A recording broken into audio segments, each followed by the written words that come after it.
La camisole.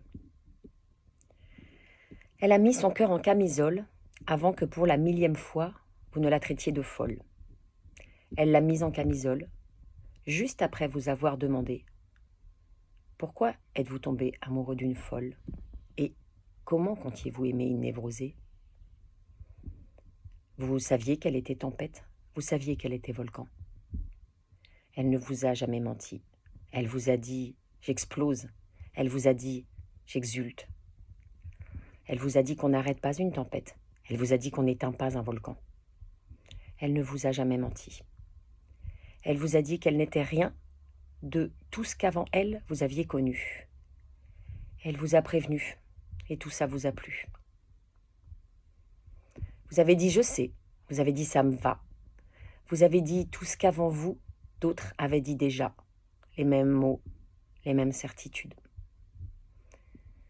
Mais vous ne saviez pas les tempêtes et les volcans. Vous aviez imaginé un petit brasier et un vent un peu violent. Vous aviez imaginé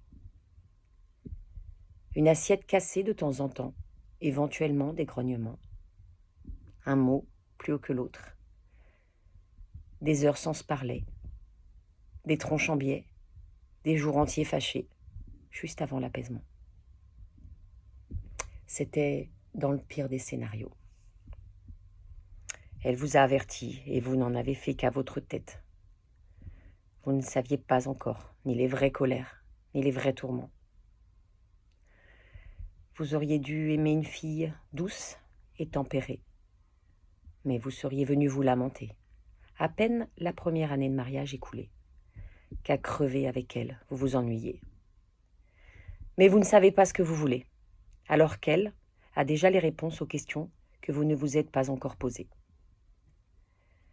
Vous auriez dû aimer une fille exquise, une fille moelleuse, une fille un peu froide et silencieuse. L'inverse d'une tempête, le contraire d'un volcan. Car si c'était pour enfermer le cœur d'une folle en camisole, c'est le vôtre que vous auriez dû mettre en chasteté, à double tour, juste avant de jeter la clé de votre amour.